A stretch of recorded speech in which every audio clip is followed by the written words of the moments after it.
We are about 2 weeks, where this is the second week, actually, into this series that we've been looking at faith, specifically looking at faith through the lens of Hebrews chapters 11 through 13.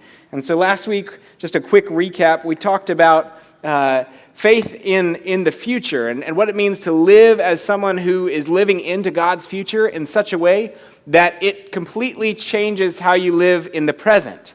So because we can live into God's future in the moment of today, we're able to live differently because we trust that God is going to take care of us and is going to take care of everything in life, and that God has more to give us today and tomorrow and the next day.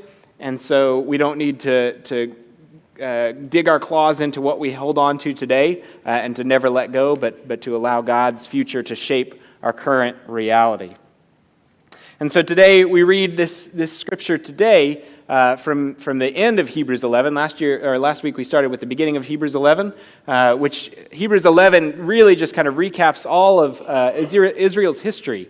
And so you start early on with Adam and Eve, and especially Cain and Abel, and you move through Noah, you move all the way through Moses, and then today we picked up with the Israelites and their story about moving into the Promised Land. And so as we think back, we are able to see this continue on after Israel moves into the Promised Land. Then they encounter judges, which is a lot of what the meat of our scripture today was, the judges of Israel, those who tried to keep Israel faithful and bring them back and keep Israel under God's rule. And so today's scripture is a lot about that, and then it fast forwards all the way to Jesus as we move into chapter 12. So as we think about last week, we thought about what it means to kind of look into the future so that we can live presently different. This week, we're kind of setting the other side of things, and we're going to look at the past in order to live differently today. And so the people of God, Israel, has, and you and I are included now in that, we've often suffered from a spiritual condition, and one that it's probably got a lot of different names. I don't think I coined this, but we'll just call it rear view faith, okay? Rear view faith. This is often kind of jokingly referred to as there's always a back to Egypt committee, right? That we need to go back to the way it used to be. That we need to go. It was so much better when this happened in the Wayback Machine. If we could just get in that Wayback Machine and go back to that, then things would just be better. There's always that within us, and it's not just a committee. It's not like a specific group of people. We all feel that. And talking with a friend this week as we were talking about this, I was reminiscing about all the feel-goods that I had once upon a time when things were different for me and my faith, and when I felt those warm fuzzies, and I wish I could just kind of go back to those. A lot of it had just to do with responsibility. When I look back and think, I just didn't have any responsibility, and that was a beautiful thing. And so if I could go back to that, then I would, but then also with great power comes not only great responsibility, but also the ability to choose, right? And so I have a lot more, because I have more responsibility, I also get to choose more. And if I want to eat a breakfast taco for breakfast tomorrow morning, I can make that happen, right? And so anyway, but pulling back, as now I'm hungry and I want a breakfast taco. And so there's always this pull within us to kind of live our faith looking in the rearview mirror as we're barreling down the road of life. And that's a dangerous thing if you've ever driven a car. It's a hard thing to do. The first evidence of this, of course, exists as the people leave Egypt and they encounter the first hardships in the wilderness. And it's a new thing. It's this new challenge that they encounter, and they think, gosh, we knew how to deal with the problems of when we were in Egypt. If we could just go back there, we at least knew that we were going to get some food and we had a place to sleep. And there was meat, and there was good stuff, and if we could just go back there, we know how to deal with those problems. It wasn't the best life, but it was one we knew and we were comfortable with, and so it's hard not to want to go back to those times and to kind of romanticize where we were. Hebrews 11, the end of it, which we read today, also looks back. It has kind of a rear view faith, if you will, but in a little bit different way, because it looks back and it remembers. It remembers and brings things back into the present.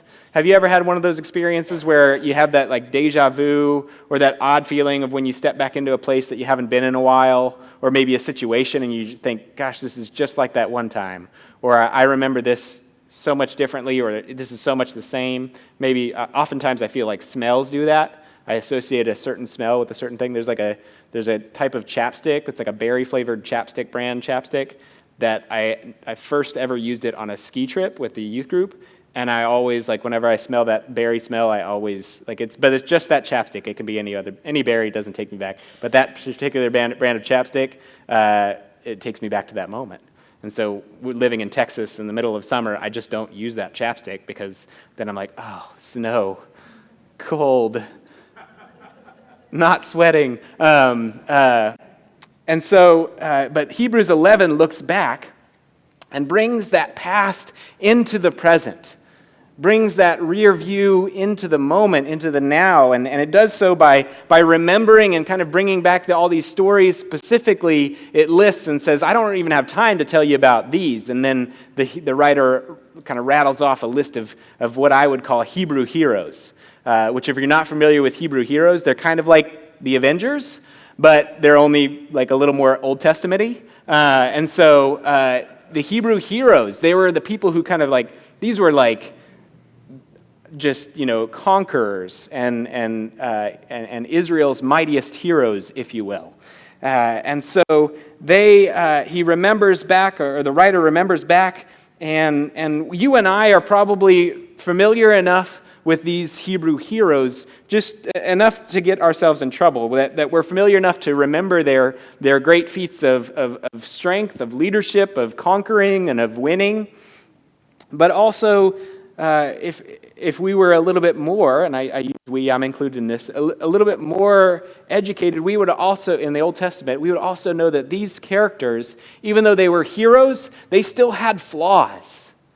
They still had missteps. They still had areas where they struggled and failed in their faith. And sometimes we don't always remember that.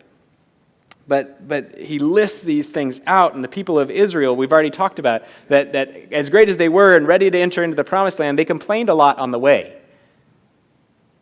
And moving on down the line into the Judges, we can see that, we don't even have to get there, but there's a lot of different things. But into the Judges, he lists and talks about Samson.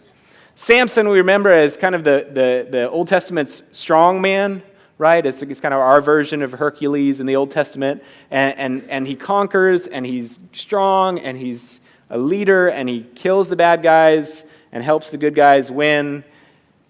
But he also failed. He failed to keep his vow. He failed to not disclose his secret to Delilah. We all remember that, right? This Samson, to me, is like the one I can remember the story the best, because it was just like a great scripture for a little boy, right? Who doesn't love a strong man? Samson fails as he discloses his secret and loses his strength, and then he's captured, and things kind of go south for Samson. Gideon, we might also have a moment to remember that Gideon did this great thing, conquered an enemy army with very few people, with very few warriors. But before that, Gideon tested God twice to know that this was for real. He said, if this is real, then I'm going to put this pelt, this animal pelt, this wool on the ground, and make all of the ground except for the wool wet, and then I'll know that you're for real, God, that this is you and this is not me drinking from the wrong well too early in the day. And that happens, and God fulfills that, and he says, okay, but I really need to know you're for real, so tonight I'm going to put the pelt down, and I want there to only be dew on the pelt and everything else to be dry, and that happens too. And so Gideon puts God to the test, which if it doesn't take a biblical scholar to remember that you're not supposed to do that, right? Give me one of these. Okay, good. We're all going together on this journey. Good, bad, no, don't do that. Barak, this is one that may be less familiar. He changes and hesitates the plan of God. Deborah comes and says, God wants you to lead armies and you're going to conquer and do great things. And he says, okay, but I want you to come with me. You are the judge. You are kind of the chosen one. I want you to come with me. And so what ends up happening is Deborah ends up getting some of the credit for being the one who God blessed and was with. And then we have the tent peg through the head, that incident. We won't get too much into that. But that was also not Barak. That was not the one that God had said, go and conquer these people and win for me.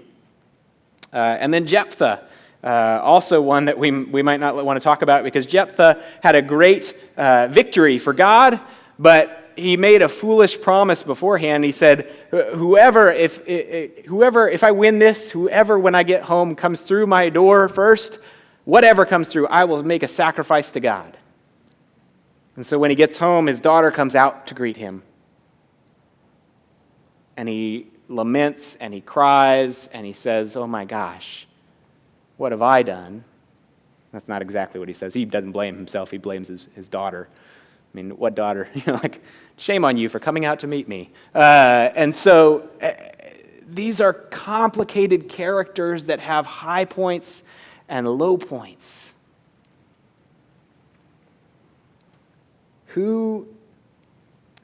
These people, though, even though we can remember their flaws, and it's important for us to remember their flaws, it's also important to remember that because even though they were flawed, God was still choosing to use them and able to use them to do the work of God. And I don't know about you, but I take great comfort in that. Because I know my own flaws, they're very apparent to me. And it helps me to feel a little bit better about myself and God's ability to use me if I can look back and see that, yeah, these people did great things and they were great leaders, but they also had issues. And God was still able to work through them in spite of that. So these are the Hebrew heroes. Who are your heroes? I wonder. Who are your heroes? Who are the people in your life that led you to faith? Who are the people that showed you how to lead well, how to follow Jesus well, that led you to faith, that led others to faith, that led their church bodies through, hard times?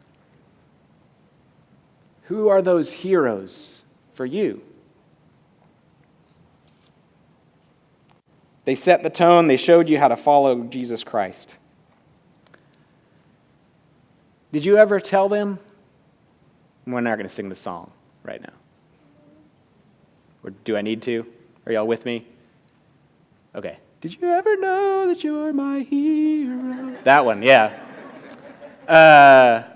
We won't sing it. I will, but we won't.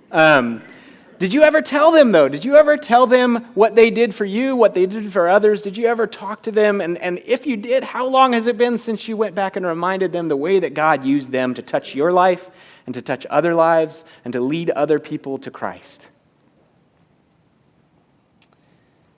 This week, I want you to try to get in touch with that person. Write a letter, make a phone call, send a text message, a Facebook message, whatever it may be. The person that I'm thinking of that really the first imprinted image of Christ for me was a young woman who, when I was a little kid, I didn't know what was wrong with her, but I knew she was sick. And she looked a lot older than she really was because she didn't have any hair. And she came to church. And she volunteered at Vacation Bible School. And every time I would come into the church, she would have the biggest smile and the biggest hug for me. I don't even remember her name, but I can still see her face. I'm going to have to ask my family what her name was, because I honestly don't remember. I was too young, not only to know what was ailing her, but to remember her name. But I remember her.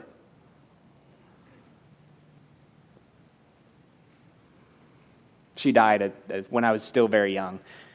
And so I'm going to have to write a letter to her, but first find out her name. Who are those heroes? It doesn't have to be like that. I don't mean to get choked up, and I don't want to choke y'all up, but who are those heroes? Who are those people that you can write to, that you can talk to and tell them what they did for you, remind them the ways that God used them?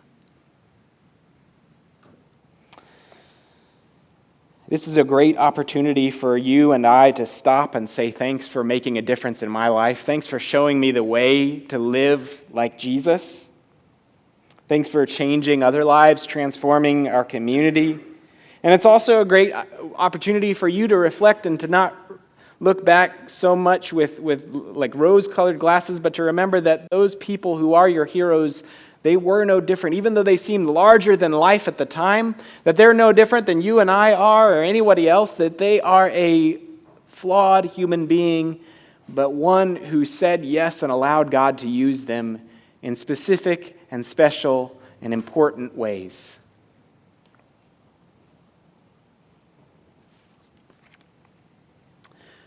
The true and beautiful part of the passage that we read today from Hebrews chapter 11, the last few verses, is that these heroes, they are not left in the past. They're not left in our dust. Instead, they're brought near to us. Last week we talked about this idea of scrunching the timeline, of kind of bending time and bringing the future into the present. And today we're talking about bending and scrunching that timeline by bringing the past into the now. And so we're going to do that. We do that here in Hebrews chapter 11, the end of it too, as we bring the heroes of our past into the present. The last line is that so that they would not be made perfect apart from us, so that they don't achieve something without the rest of us.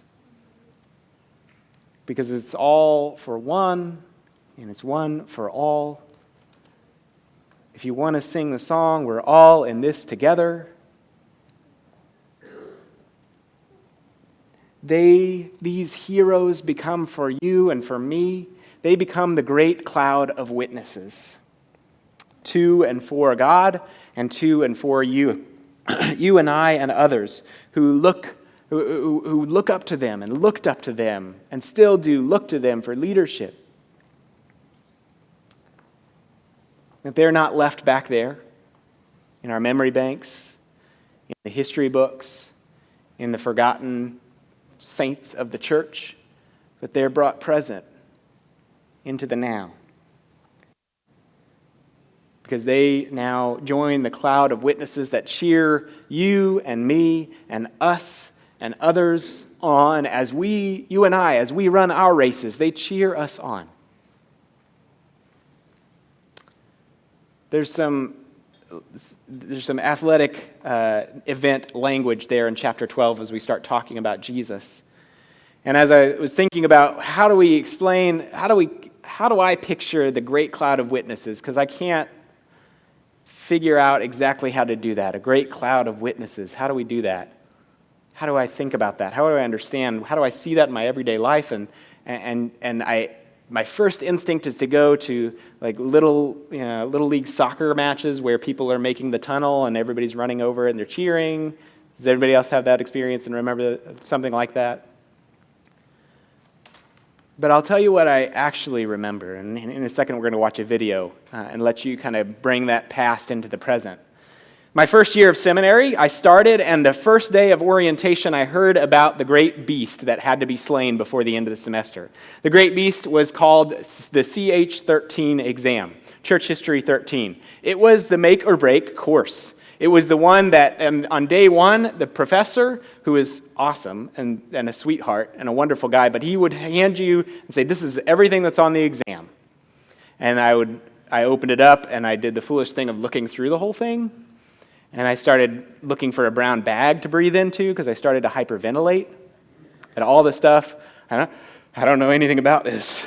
I don't know who that is. I don't know what that is. I don't know what that word is or what it means. And oh my gosh, how am I?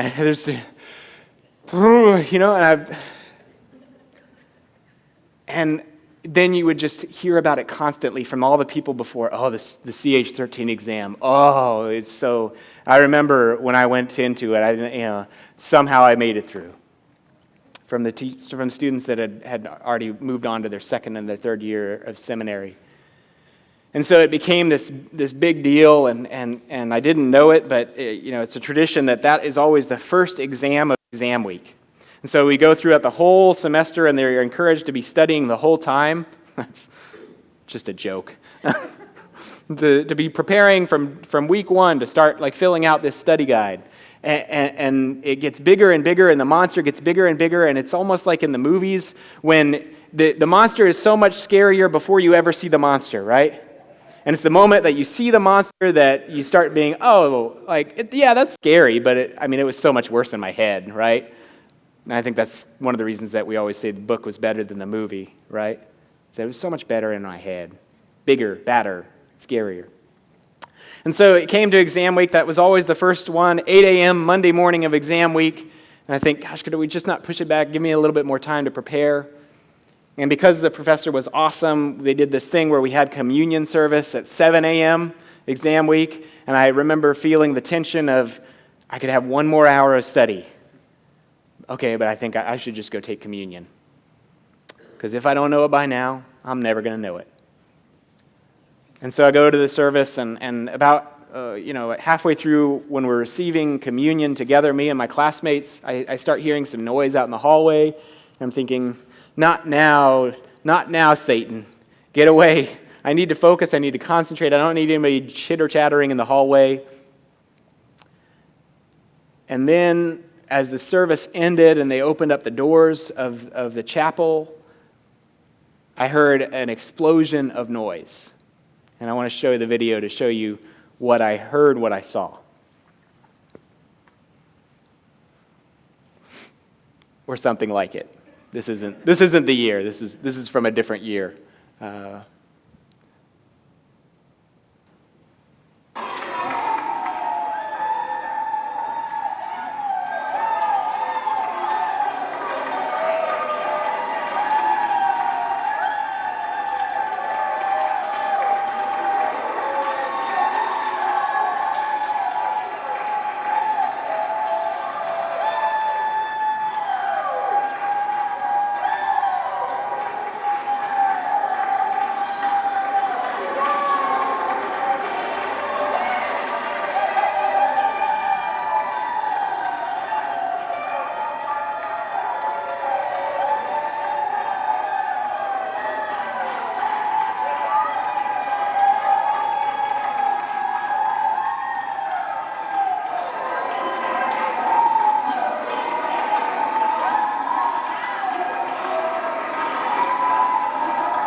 The upper class people, it's a tradition. The upper class people got up early, came, waited outside while we were having communion, and then stood, and they didn't make a tunnel, because we're all adults by then. But they stood outside on either side, and they just cheered. They cheered as we went down. You can see the chapel doors at the top of those stairs. You come downstairs, and they're lining the stairwell. They're lining around the bend. They're cheering you. They've also baked cookies and all kinds of treats, and they brought you food and extra coffee and caffeine, and they're cheering you and saying, I was there too, and here's a high five. You're going to do great. A cloud of witnesses. Not just there like being some creepy, people like watching you going, who's that? But the cloud of witnesses is not, they're not passive in this work. They are cheering you and me and everyone else on. They're giving high fives. They're baking cookies. They're bringing things.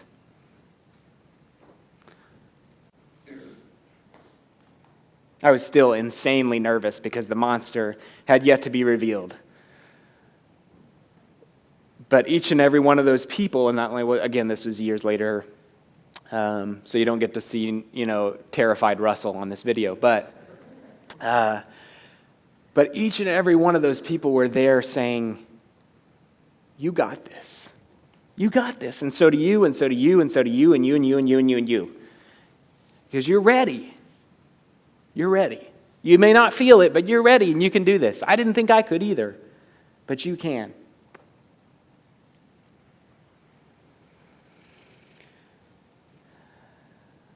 How awesome would it be if the church militant, the church here, building the kingdom, would emulate that image what it's like to have the great cloud of witnesses, the church triumphant, those who have finished their race and now rest in God. What if we would copy that image? What if we would just pull a page out of that playbook and say, I've been there too, and I'm going to be here to cheer you on? What would this church body look like if each of us in the here and the now, we bend time to not wait until we're dead to join that great cloud of witnesses, but would actually in the here and now start cheering on our sisters, our brothers, our sons, our daughters, our cousins, our weird uncles. What would it look like if you and we decided that one of the things we want to do is be a great cloud of witnesses to each other, to others? I don't know. I think a lot of transformation would happen. I think that we would have more adults involved with our children youth ministry because they've been there too. You've been there. You survived middle school. Boy, it's a whole different ballgame now, right? Phones, internet.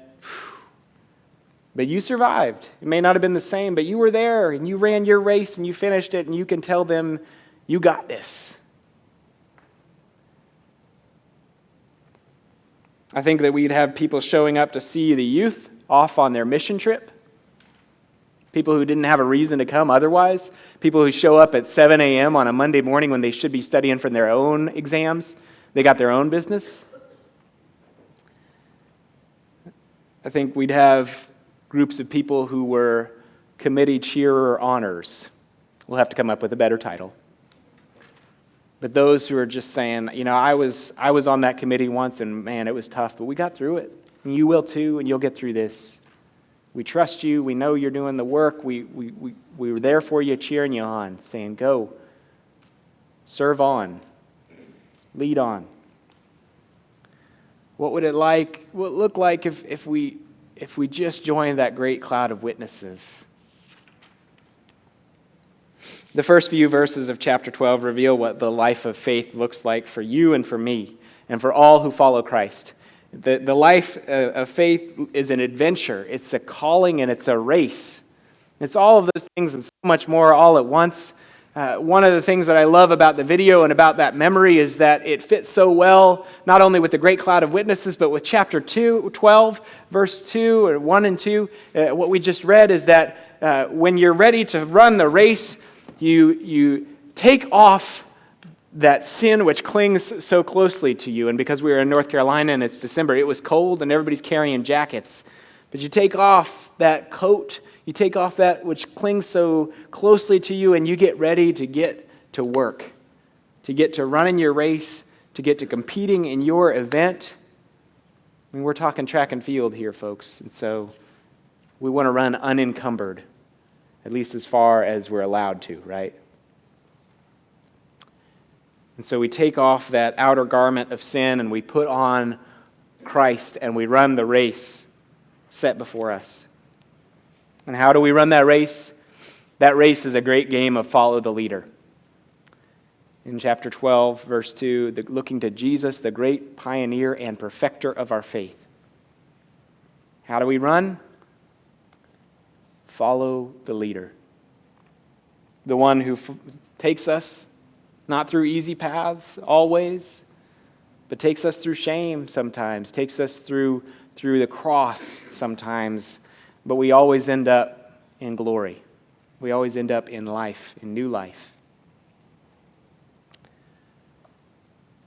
That's how you and I can live a rear-view faith that is faithful.